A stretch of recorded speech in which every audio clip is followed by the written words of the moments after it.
everybody, it's Patty Chanel here, StampPatties.com, Stampin' in My Flops. Today I'm really excited to share with you a project that I am going to make with your help. It includes a stamp set from the Saleabration collection this year. The stamp set's called Home to Roost. And for those of you that don't know, Stampin' Up! Every year comes out with an exclusive set of stamps, inks, not inks, but papers, accessories, etc. that are exclusive and that are free of charge for every $50 in orders that you place. So I'm really excited to share this project. Let's turn the camera around and let's get started. Hold on just one sec. Okay, we're going to get our work surface all prepared here. I think I've got everything laid out the way that I need it. Okay, so today we are going to be using the Home to Roost stamp set. Whoops, there goes my ruler, and I am going to need that. We are going to use the Buffalo Check stamp, which was carried over from our holiday collection. I can't tell you how excited that makes me. The pieces of the Home to Roost that we are going to use are going to be the rooster, the cat o' nine tails that are in the background. I'm going to use two of the greetings. I have a special someone that I'm going to send this to. I have a friend that recently moved away for retirement purposes, and I am really missing her, and she's a country primitive buff, so I'm going to create this project just for her.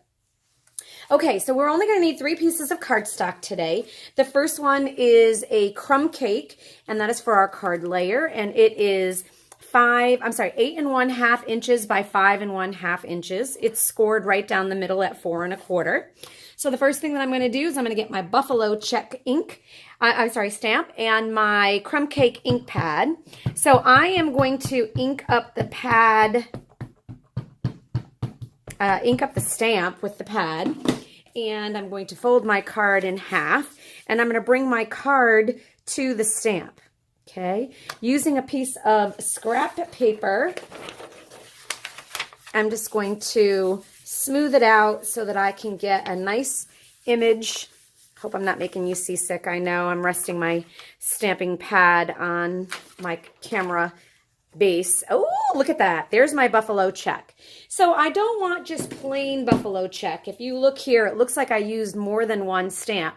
And so I'm going to show you how I made those thin Merlot lines. The background here is Mary Merlot paper. So I'm going to use my ruler, and I'm going to use my Mary Merlot marker.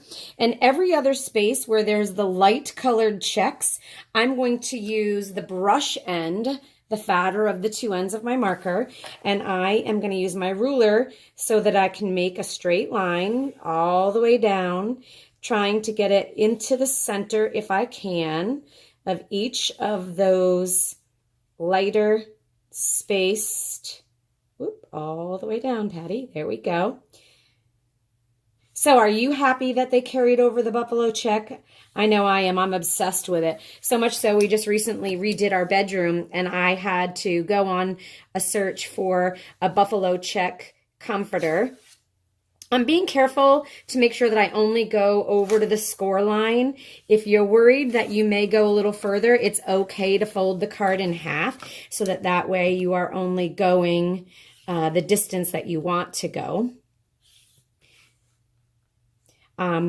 Sometimes I see people use 2 colors to do this, 1 color for the vertical stripe and 1 for the horizontal stripe, but I wanted to keep it consistent. So there I have my decorated front, no texture, but just lots of different ink color. Okay, so the next thing that I'm going to do, I have a little bit of this Mary Merlot ribbon that is left over from the holiday catalog. So I'm wanting to use that up, and I'm wanting to make this card really pretty. So I'm just going to add a little piece of that to my card.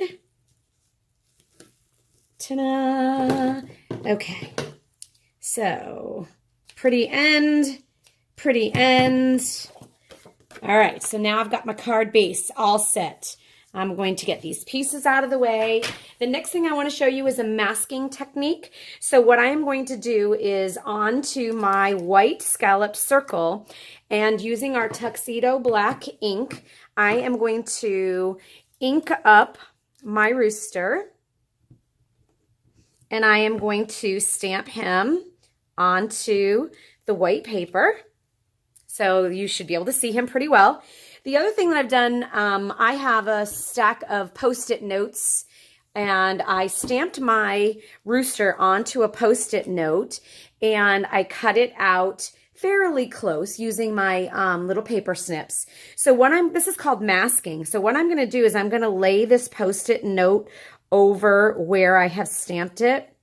I'm going to try my best to make sure that I'm covering all the parts of my bird.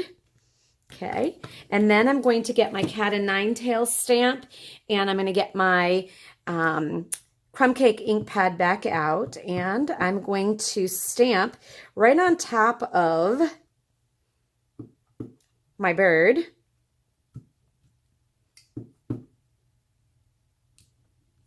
Okay, and so when I take off this Post-it note, it looks as though my bird is in the middle of a cat o' nine tail swamp, if you will. Okay, so I've just put a little bit more depth to my bird without adding any dimension for real.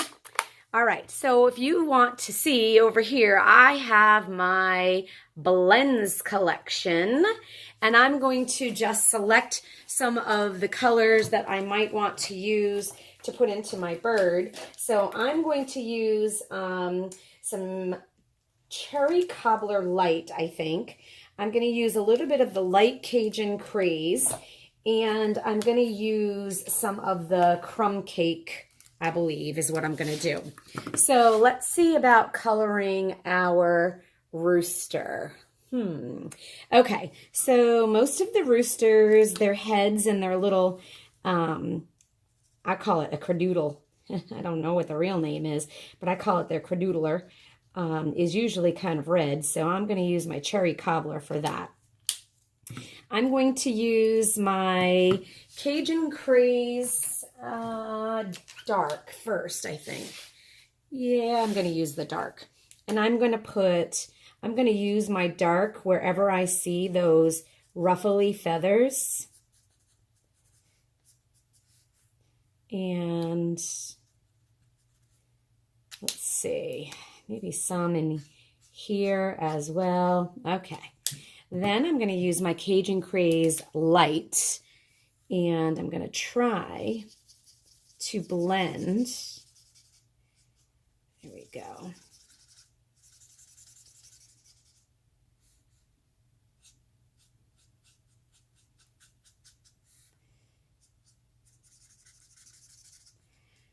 And then on the underside, I'm going to add some of that crumb cake. And into his face, I'm going to add some crumb cake. All right. And I'm also adding a little bit of the crumb cake in with the Cajun Craze just to bring it all together. Oh, I like it. I like it a lot. I'm going to add a little bit of that crumb cake down here at the bottom. Just a couple of little swipes, and I'm going to let you see how that turned out. So what do you think of that? I am not a professional colorer, but I'm really pretty happy with that. So I cut these out using our scalloped, circled, or layering circled framelets. I'm going to layer these two pieces together using our snail adhesive.